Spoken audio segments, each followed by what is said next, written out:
Welcome to another episode of the ETS Travel Podcast, where we aim to help pastors, ministry leaders, and travelers think deeply about faith-based travel and how God uses journeys to shape discipleship.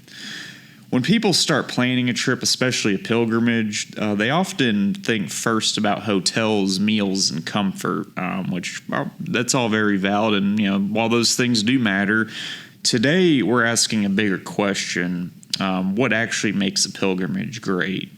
Is it 5-star accommodations, luxury amenities, or is it something deeper than those? So today we're talking about why access and well-managed logistics often matter far more than amenities when it comes to creating meaningful and transformational travel experiences.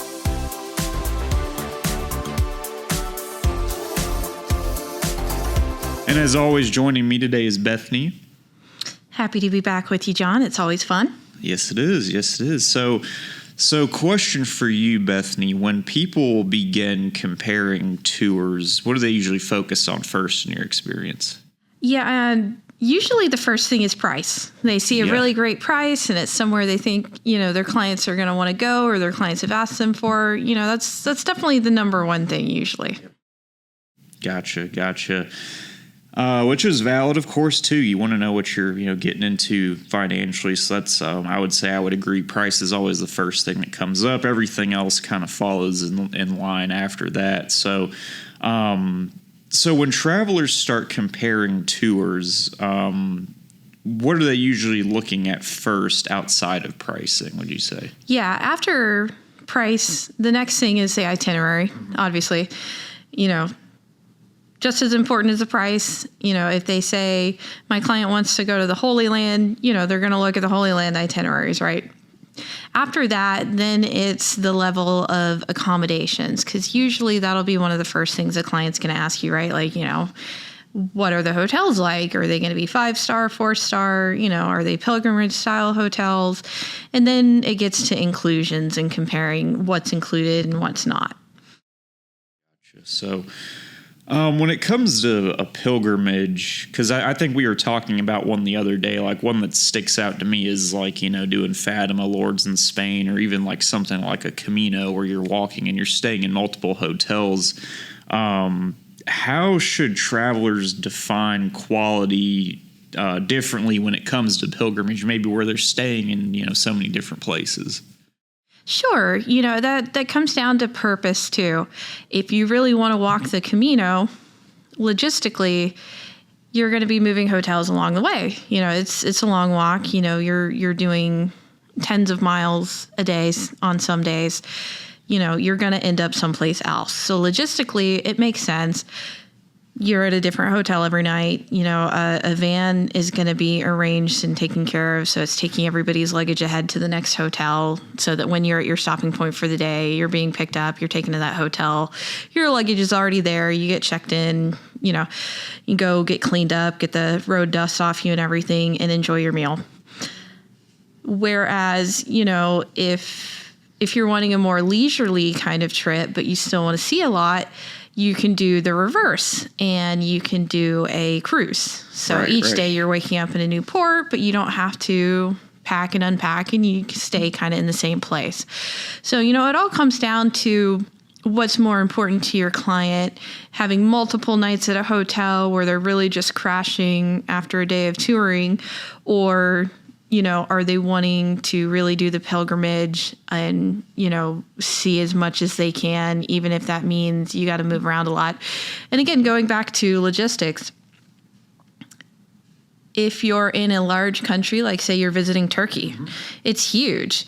When you really look at it and you think about the book of Acts and Paul and the different apostles visiting these different places like Ephesus and Laodicea and Antioch and all of these different places, they're pretty far apart. So, to get from one side of Turkey to another is more than a day's drive. So you're going to have to fly. You're going to have to stay in multiple hotels. You're moving around a lot to get to all of these places, especially if you're trying to see all 7 churches and you want to go out and see Cappadocia because it's amazing, and spend time in Istanbul. So that's that all comes into play. Absolutely. And then, what would you say, what's the difference between luxury travel and discipleship travel? Sure. Luxury travel, it's more about relaxing. It's more about what amenities are offered. I don't think of faith-based travel and pilgrimage as vacation. So if you're wanting a really luxury experience, we can find you 5-star hotels every place, but if you're only in it for 2 nights, you don't really have time to go to the spa. If you got up at 8 a.m., had breakfast at the hotel, then, you're on the tour bus at 8:30, you're not getting back till 5 p.m., it doesn't leave you much time to use the gym or the pool or all these little extra things. So all you're getting really is maybe a little bit nicer food, and you're getting a more luxurious feeling hotel room, maybe a bigger bathroom in your hotel room. So if your clients really care about those things, we do that for some private groups and that kind of stuff. But for the most part, a good 4-star hotel, you got nice rooms, you've got good food for the included meals and that kind of stuff. It's just a place you're sleeping for the most part. Right, it's a place you're sleeping. You want to make sure the bed's comfortable. You got a bathroom to get cleaned up in. You want to have good food and everything. And it's still very nice, but it may not have a pool and a spa and all this other stuff that when you're on a faith-based trip and it's more of a pilgrimage, you don't really have time to use that anyway. So that's how I try to talk to people about thinking about it. Because if their client's like, oh, I want to make sure I'm in super nice 5-star hotels, it's like, you're not going to be there for the 10 hours you're going to be there every day, 8 of which hopefully you're sleeping and recharging for the next day. Right. It's all about the priorities. If that's what your client really wants, we can accommodate that. But for the most part, you just got to think about it as like, this is your refueling station. You're going to get some sleep and a good meal and be ready for the next day and the new experience. Exactly. So it's safe to say a pilgrimage is fundamentally different in almost every way than vacation travel, so like a vacation, comfort is obviously the goal if you're going to a resort or something, an all-inclusive in a very, maybe tropical destination or something like that. But, in a pilgrimage, transformation is the goal, not focusing on all of those items there. And, quality should be measured on how well the journey facilitates that with Scripture, history, and the Lord. But comfort still matters. But it just goes along. It comes second to the mission. Like exactly. Yeah. If we're doing a great job taking care of your clients and they're seeing these amazing biblical sites and they're getting to share communion and fellowship together and do devotions and read the Word of God, the Scriptures where they took place, that's a whole lot more meaningful than did the hotel have a spa that they didn't visit? Exactly. Yeah. We love spas, but not always the biggest deal on a pilgrimage. So that's such an important distinction to make between a vacation and a pilgrimage, which I think a lot of people that are new to this maybe need help understanding. It changes what you prioritize when we're talking about a pilgrimage. So just to set those expectations and then, like you said, one of the biggest priorities should be access to the different, places, like on a Camino tour or, Fatima Lord, something like that, where that comes up a lot. So we'll get a little bit more into access and why that's such a huge part about what makes these pilgrimages so important. Can you talk about why access to biblical sites can completely change the experience? Yeah, it absolutely shapes the experience. If you're working with a good company with a long history like we are that, can facilitate organizing the trip so that you're there at less crowded times, So if you, for instance, we'll go back to the Holy Land, if you get to the Church of the Nativity early in the morning before most of the crowds get there, you don't wait in the long lines, especially to go down into the grotto and those kind of things. And, being able to facilitate that it's seamless when they show up at the Garden Tomb. Everything's already arranged for them to have a communion service. And so they walk around the site and then have that opportunity of fellowship with each other. Access and having good working relationships can make or break a trip. The ability that we have to set up private services or private masses for groups and book them months in advance and arrange the whole trip logistically so that, when you're on it as a pilgrim, you're just being shepherded from one place to the next, and it's just seamless. We finish up at one place and the guide tells you, hey, we're moving on to place B, and you get there and everything's ready. Skip the line accesses have been booked. So you just show up and you're walking right in and things like that. Access can really make or break a trip, because if you're traveling, say doing an individual trip on your own, and you maybe pre-booked it, but you got to go pick up tickets at a ticket counter and then go wait in the line and do these things. Like I'm sure many of you have personally experienced when you've just done your own individual travel, like the logistics take away from the experience. So when you have somebody that's already set up all that so that the access is just right away and it's seamless for your clients, it really, really does change the experience. Yeah, and that brings me to the next point I wanted to talk about. How you mentioned, sometimes doing this on your own, you have to take a whole bunch of time to be at a ticket counter, print out your tickets. I mean, hopefully they're digital now, but some of these places they're not. Let's be honest. So I would say almost equally as important as access is timing. There's only so much time in the day, especially when we're talking about Holy Land tours. Those days are packed on most itineraries. How would you say timing affects what travelers experience at major sites? Absolutely. Timing is everything. And that's why our wonderful operations team here spends so much time working on the logistics for each and every trip. And when we're designing an itinerary, we're making sure that we are not packing too much into it to where you don't get time to enjoy the sites. Because we do want you to have time to, as a group, have devotions, have fellowship at the sites, be able to explore on your own, take pictures, take videos, really soak it all in.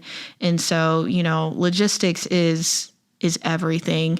Plotting out, okay, we were planning on Friday to go to Bethlehem, but there's something going on in town and it's going to be extra busy. So we're going to swap it out and do that on Saturday and do something else in Jerusalem, and being able to on the fly change those arrangements around and get them there so that they have the best experience of not dealing with as much crowding and having more time at the sites because of it. It really does just make all the difference. Give them that extra time to worship, reflect. And like I said, doing the devotions at the sites, it just makes the trip. Oh, yeah. That's what people remember. Yeah. Timing definitely is everything. Yeah. And so to help with timing and everything, again, going into the planning and the logistics, having good hotel locations, knowing when to leave to beat the traffic, knowing all the best parking places to get close to the site so they don't have to walk as much. So you're, again, cutting down on individual travel time as much as we can, and just trying to time all of that. It is a colossal feat, which is why you guys trust us to plan this for your clients, and why the clients, after they experience it, come back and love you, because to them, it's all seamless. They don't see all of that. And in the minute anything within that doesn't work out, it's usually abrupt and immediate and in their face. And it'll make them realize wow, there's so much going into that. If, one little thing we got stuck in traffic, throws off your schedule, and then they were able to rebound from that and get enough time still in the day to see everything we were going to see.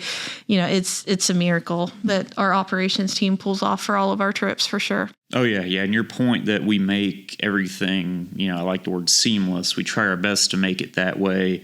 And we plan strategically to make it that way to maximize the timing that we have in each day. So what are some examples that you see where itinerary flow creates a better spiritual experience? Absolutely. If you can make a day flow thematically, like, you're focusing on Jesus's ministry in the Galilee. So you start maybe with a visit to Capernaum and talk about Jesus calling Peter and the reaction from Peter's family and all that kind of stuff, and the time they would have spent in Capernaum. And then you take them out on the boat ride, and they get to experience, and think about the story of Peter losing his faith when he was asked to walk on the water, and Jesus putting out his hand and, pulling him back up and things like that.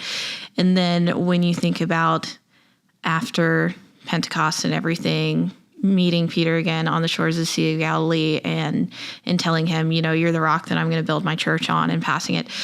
You can build a day thematically covering all these sites, and skipped ahead. You normally do like the Mount of Beatitudes and talk about the miracle there and everything, but you're theming it all around the ministry aspects for the most part. And so it allows the pastors in advance to think about the places they're going to go that day and plan their devotions. And so again, it adds to that kind of, if you're just a guest on the trip, the seamless experience of like, oh, this is really cool. This is what we covered today. And it all kind of flowed together. And, it worked out that we had a nice break after we did the boat ride, and we got some lunch. And so we were refueled for the afternoon, and then, got to the Mount of Beatitudes and did our devotion there. It makes all the difference when you plan it out. Oh, yeah. Yeah, and it doesn't happen by accident. There's a method and a reason for why we do, things the way we do, and we rely on our expert guides and our logistics team, and really to make these itineraries flow so well. It's built through logistics. So I want to get a little bit further into to logistics, because most travelers probably don't think much about logistics when you think about it. They're maybe just so excited to get there, and and they don't really think about the ins and outs of getting to and from places. Why would you say the logistics especially are so important? Yeah, I mean, they really are everything. The coordinating that there's someone to pick your clients up at the airport. Like I said, we've talked about booking all of the entrances or private times of worship or for mass and things like that. Getting that all coordinated and flowing, managing the tour so that it ends at the perfect time, that you're already ready. If you were switching hotels, that by the time you get to the hotel, they're ready for all the guests and have the room, so they can just hand out the key cards and the guests can go up to their room. That we've called ahead if we had to run a little late because we spent more time at a site or something because they were doing devotions or things, that we call ahead and let the hotels know when we're going to get back, so that they have dinner planned in time, so that the guests can, go upstairs, freshen up, and then walk down, and the hotel has their dinner all together and ready. Like, it's amazing. All these little things that we do and coordinate, and especially the guides and the tour managers on the ground, who are also still in constant communication back with us and, looking at the next day ahead and seeing if they need to make any adjustments. Like, it's amazing the amount of detail and work. Yeah, they really do a good job of, making, well thought through logistics that make the ministry part seem seamless, I would say is a big thing. What are some behind the scenes things that ETS handles that travelers may never even notice? I know you mentioned some, like the tickets. What are some other things that come to mind? Yeah, I mean, they definitely notice if their flight is delayed, right? Oh yeah. And so they're worried, but they make that connection right, and so they're going to get in an hour and a half later to the airport. What they don't notice is that behind the scenes, we were watching the flight. We updated the bus company and the tour manager and everybody that they're going to arrive later, so that they're at the airport. If a terminal changes and they have to go pick them up at a different terminal, like the client will never notice that we did all of this. They're just going to get off their plane, get their bag, go through customs, and there's somebody there with a sign like, yep, hey, they're waiting for me. Isn't that awesome? Like, that's just one of those small things that, like, they notice a piece of it, but maybe not all the other work that was going on behind the scenes. Or again, a favorite one I mentioned before, how much work the guides do coordinating, getting them to the next hotel, making sure the hotel is going to be ready with their room keys. So, and that there's going to be porters there to grab their bags, ideally, and that dinner when they're returning from touring is going to be set up, at a good time, that they'll make it and everything so that the food's fresh and all of that. It's just all these little things that if you're just on a trip, you're just like, oh yeah, the guide said we're going to get back to the hotel about 6 and that they should have dinner ready for us at 7. So we'll have a little time and blah, blah, blah. Is like, they don't see all the work the guide did to make that happen. And each day, at the end of the guide's day, they're not just going home and kicking up their feet. They're looking at the weather to see if they need to make adjustments. Because if it's gonna rain in the morning and you were supposed to do your boat ride like on the Sea of Galilee, they're calling and coordinating and saying, okay, let's swap and maybe do the Beatitudes in the morning, and then we'll do the boat ride in the afternoon, so that the guests again will have a better experience. So it's all these little things and all these extra steps and all this work that continually will go on behind the scene the whole time your client is traveling. And that's not on top of, all the work logistically that was done to plan it out and all that before, but it's all these little behind the scenes things that create that seamless experience, ideally for your clients. So they just go and it's like, oh, we had a great day today. And they don't put any more thought into that of like how it happened. Oh yeah. Yeah. Those are all great points. And one thing we like to coach our travel advisors when talking to their group leaders and their pastors is we want the pastors just to focus on the spiritual aspect of it. We don't want them worrying about logistics. Some of them do anyway. Maybe they've been there, a ton of times and they kind of just take the bull by the horns. But generally, for the most part, your average pastor that, has never been to the Holy Land per se, we try to take that burden off of them as much as we can with the logistical part of it. So how does strong planning help pastors stay focused on that spiritual aspect and also shepherding their group? Absolutely. If we plan the trip well, if we've got a good tour manager or tour guide assigned to it, they're going to update the pastor of like, here's the plan for tomorrow. And beyond that, the pastor's not lifting a finger. He's got a plan, maybe what they want to do for devotions, or if it's a Catholic group, what he wants to say during Mass. But other than that, the guide's taking care of everything. The group leader, the pastor, they don't have to worry about, when they get to the hotel, going to the front desk and telling them everybody's ready to check in, and then handing out room keys and, all these little things that they have to do to make a trip work. That is all taken care of for the pastor or the group leader. You planned it with us well ahead in advance. We got it all taken care of. So the pastor gets to go and enjoy the fellowship and just be the spiritual leader, doing the devotions, leading worship, those kind of things.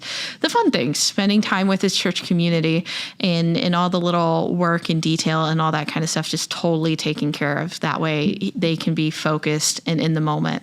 Yeah.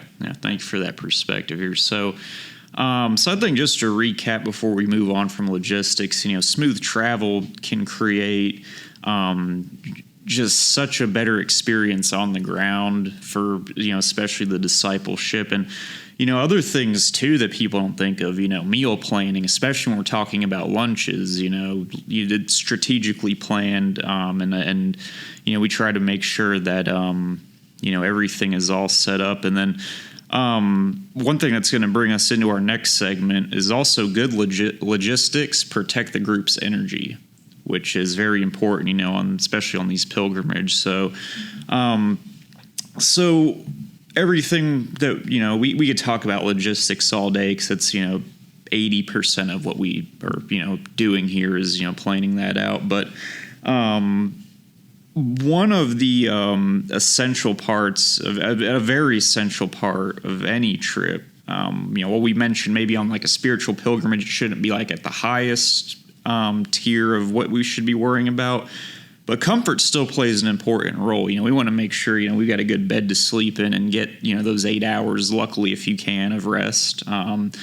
So we want to go now into comfort and how that also can support the pilgrimage here. So where do you say, in your opinion, comfort fits into all of this? It's still very important.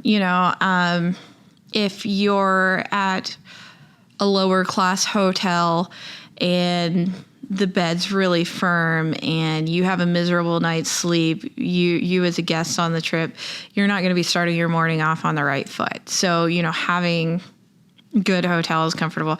If the food's not good at dinner, you're going to bed grumpy and you're not looking forward to breakfast the next day.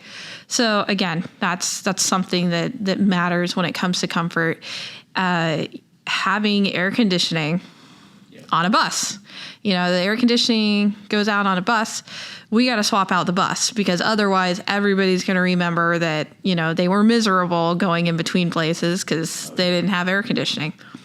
When we're booking hotels in Europe, we specifically will sometime book hotels further outside a city center because none of the hotels in the city center are going to have air conditioning. And you would not believe what a disaster that can be for groups because there will be 3-4 people that just cannot handle it. It could be 60 degrees outside and they can't handle that. They can't turn on the air conditioning in the room. It's goofy, but these little things that make us comfortable really, really can matter and affect a trip for sure. If there is a delay from traffic and you get less time somewhere, that can be something that'll really frustrate a group and they'll feel like they missed out, So all these little things that are done and considered are to maximize the comfort. Oh, yeah. Yeah, I like that point about air conditioning because I am that person. It could be 60 degrees out. I need that AC blowing. I need my fan on. I get it. Everybody's different with that. Yeah. So we plan for the most common American traveler things, and surprisingly, air conditioning at a hotel is number one. Big deal. It's not one you would think about, but it's probably number one. Oh yeah. So next, how do you balance practical comfort with the spiritual purpose of the pilgrimage? Again, I want all of our pilgrims and all of our travelers to wake up in the morning and be excited for their day and what they're going to experience and to read the word and to fellowship with the other travelers. I don't want them having a bad night's sleep. I don't want them skipping breakfast because they didn't like it and so they're hungry till we get them somewhere for lunch. Taking good care of them and providing the best atmosphere possible is going to enhance their experience, and it's going to keep them in the moment on the spiritual journey and not distracted by minor discomforts or major discomforts. So it's so important to take care of them so that they get the maximum spiritual experience out of it, that we're taking as many distractions away. We're handling all the logistics. They don't have to think about it so that they can just truly be present and in the moment. That's definitely always our goal.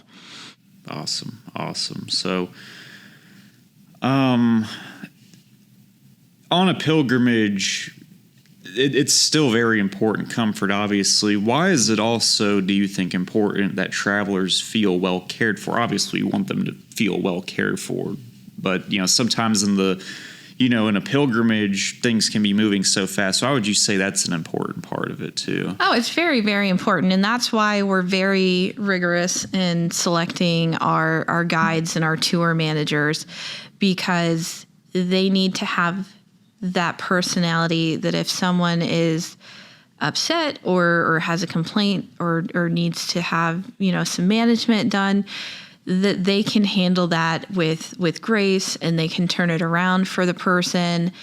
That's a big deal. The guide and the tour manager can absolutely make or break the trip, because if a client has a problem Like, the air conditioner went out in their room and the hotel front desk was being difficult and the tour manager is able to, step in and fix that for them. It leaves them with a positive impression of, hey, this person's taking care of me. And every day when I get on the bus, they are excited for the day. It's going to get people excited. If your tour guide's on the bus in the morning, like, good morning, everybody, we're going to go and do this today and it's going to be great and you're the best bus ever. It gets everybody pumped. It gets them hyped. It gets them in the right place, right? If the tour guide's just like, morning and sits down at the front of the bus and doesn't really talk much beyond the, you're now passing through the Valley of the Doves and references the scripture and blah, blah, blah. And that's kind of it. And they don't interact with the guests outside of the base level of their job and, just treats it like a job.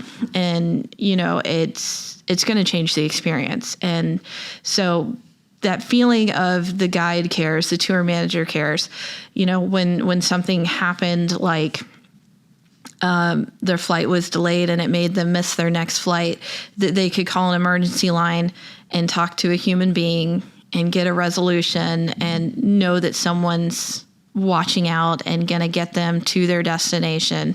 And say they're a day late, trying to rearrange some of the touring so they can catch up on some of the things they may have missed because they got there a day late. All of these little things show that they're cared about. And when you feel cared about, it also helps with feeling safe. Like, if you feel like everything's being taken care of for you, it's not just comfort, it's a safety thing because, we've had to deal sometimes with the worst case scenarios, especially with what's happened the last few years in the Middle East. It'll be safe to go. So we have groups go back and then it's like, okay, the U.S. and Israel decided to attack Iran. So now, we've had 2-3 months of trips going back and everybody's happy and everything's great. Now we've got a bunch of people in Israel. Rockets are coming in. We've got to get them out. So because we've taken care of them so well up to this point, they're going to trust us. And with that trust, we are going to get them packed up. We're going to put them on buses. We're going to take them across the border to either Egypt or Jordan. And we're going to, at our expense, get their flights changed around to fly home. All of that to make sure they're taken care of, because it's not just a comfort, it's a safety. They need to feel secure, and that makes all the difference, because hopefully those people come back and remember, like, hey, world went crazy. I made it home safely. They took care of me. And I mean, that just helps keep that connection. We obviously want them to think well of us. We want them, since you placed your trust in us to book them with us, we want them to remember, hey, my travel advisor booked me with a great company that took care of me even in a scary moment, so it's good for us. It's good for you guys. And generally, we care. We don't want anything to happen to them. So, everything logistically is always done for comfort, for security, and to maximize the spiritual experience. Awesome. Very well said. So, long story short, travelers can expect to be cared for. You mentioned a very, scary scenario where our on the ground support, they do a great job of helping people feel safe and everything. So, and all of that, just such helpful framework. And I think we did a good job covering really the big three: access, logistics, and comfort. Those are three things that are, very important for these pilgrimages. And, everything, is such helpful framework because, it helps remind us that when you're comparing tours, that it's not simply about where am I staying, referring to comfort. The last segment that we discussed, it's what kind of experience is this itinerary actually creating? Will I have meaningful access? Will the logistics help me stay present? Will this journey create space and time for spiritual transformation? Because at the end, the goal of Christian travel isn't simply to be comfortable, it's to be changed. Definitely. So So I think we'll wrap it up now. I think we covered a lot of good things here today. So Bethany, thanks for helping us walk through all of these items, and definitely help us think through all of them today. So we appreciate that. And thank you to everybody that listens to the ETS Travel Podcast. We appreciate you guys for your support. Definitely let us know how we're doing. We've got a lot of good feedback that this is helpful for you. So if just keep letting us know. It definitely helps us keep doing this here with your support. So if you're considering your next faith-based journey, visit the ETS website, or even give us a call and we can walk you through these things and explore how international travel can deepen your faith and discipleship. So definitely, please be sure to subscribe, like the podcast, share it with like-minded believers or travel advisors. And in the meantime, God bless, and we'll see you next time.